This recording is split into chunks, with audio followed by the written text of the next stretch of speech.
Move on to something completely different, although it's still kind of sea-related, isn't it? So it's sort of similar. It's one of the great pleasures for dog owners and their pets, going for a walk at the seaside, but not everyone agrees with them. No, Cornwall has hundreds of beaches. The council there is asking the public whether dogs should be allowed on the sand in the busy summer months, as Alex Green can tell us. There are few happier places for a dog than the beach. And in Cornwall, the council is about to renew its policy on the restrictions around dogs on beaches during the busy summer months. What we're consulting on is whether to keep them as they are at the moment. So the current rules we've got with the 46 beaches we have, whether we keep those current restrictions in place. So this is the time where if people want to say, we really don't want you to, they get in touch with us and they tell us. But also, obviously, if people want to say, no, we're fine as it is, they can get in touch too. Currently, dogs are banned from 46 beaches for most of the day from the 1st of July to the end of August, and blue flag beaches have restrictions from mid-May right until the end of September. It's fair to say there are mixed views on the matter. It's just the attitude that comes with it, and it is not everybody. Lots of people are really respectful, but there are so many dogs that it makes things harder, like having picnics, having barbecues. It's when there's that conflict. I don't think people bring their dogs on beaches unless they're, you know, dog friendly and child friendly and anybody else friendly. I certainly wouldn't. I think the only annoying thing is that some people don't always pick up what they should pick up. I think they should be allowed on beaches. I don't think they harm anyone if you're picking up your mess, and I don't see why it should be a problem. I think it's great having dogs on the beach. I've got a dog myself, so yeah, I think the more the merrier, really. Like, it's kind of made our morning quite nice, having a few dogs running around. No, I don't mind dogs at all, as long as they don't bite. Right, come here. This consultation aims to make sure everyone can enjoy the coast. Alex Green, BBC News. I suspect people will have a lot of views on this. We are joined now by dog behaviour and training specialist Wendy Kruger, and also Chris Holmes, who founded the website Out With The Dog, which helps to pinpoint dog-friendly places for their owners. Chris, I'm going to come to you first and ask, who are you with?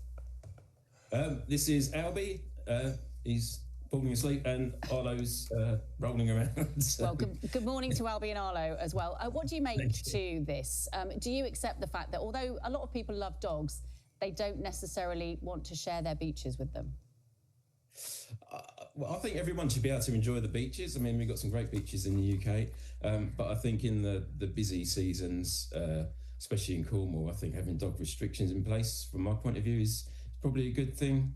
Not everybody picks up after them. Not everybody treats the dogs in the same way. So I think with busy beaches with kids around and stuff, I think maybe dog restrictions on certain beaches is not a bad thing. But whether outside of the school holidays, they could then sort of make it sort of finishes at 4 in the afternoon rather than 6, so they can enjoy it straight after school. I think that would probably be a good change they could make. But. Wendy, morning, Ben here. I'm right in saying there's a dog with you somewhere as well. We can't see them. Oh, there we are. Who's this? This is Fennel. Oh, hi, Fennel. Good morning to you too. And look, Wendy, I mean, I suppose the point here as well is that, you know, people might be concerned about two things. One, you know, any dirt that's left behind, but also, you know, if children might be scared of bigger dogs. It strikes me both of those things, the responsibility of the owner, and that if they got that right, then some of those concerns would be eased. Absolutely, and you know, there's a very difficult balance here, and I kind of get that. And in an ideal world, we'd like there to be no restrictions and dogs to be everywhere or allowed everywhere. But also, we have to recognise that, you know, people that don't want to be near dogs have their rights too. So, as responsible dog owners, we have to ensure that we keep our dogs under close control when we're in the proximity of others or in public. Yeah, and I guess that's easier said than done. I mean, places like beaches, there's so many sort of natural, the reason why dogs love it, you've got the sea, you've got the sand, you've maybe got children playing there, you've got picnics out on the beach. In terms of sensory overload for dogs, it's a very excitable place, isn't it? Absolutely, and you know, we all of us that train our dogs know that, you know, our dog might have a great recall at home, but that goes to pot in an environment like a beach where it's exciting and there's so many different things going on and people having picnics and barbecues and yeah, your dog doesn't come back when you call it in those types of environments. Chris, is this about sort of maybe having better signage around sort of areas on a beach where you can have dogs, or certainly in maybe perhaps somewhere like Cornwall where there are a few beaches in close proximity? Some could be entirely dog-free and some could be very welcoming. I mean, you know, is that the way? Is there sort of segregation when it comes to the beaches?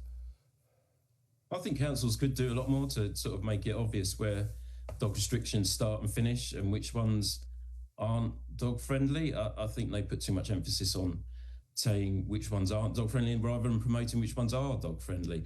There's some beaches, I mean in Cornwall I guess you've got coves, so they're maybe the whole beach is therefore no dog restrictions, but if you go to the next cove along or in round the Kent coast and southeast, there's big stretches of beaches where there's only a small section which is dog restricted, and literally if you just walk few hundred yards up the beach, you're into a dog-friendly area. So I think there's enough beaches to go around, but I think the councils could do more with maybe flags or something to say where the start and finish of the dog restrictions should be. So, well, anyway, Chris, we're going to have to leave it there. We're out of time, unfortunately, but thank you so much to Chris Holmes. Thank you to Wendy, and thank you to your four-legged friends who've been a joy to have on the programme this morning. Thank you. Thanks very much. That's all from us today. Back tomorrow from 6 as usual. Whatever you're up to, have a great day. Yeah, have a fantastic day. We will see you tomorrow. Bye-bye.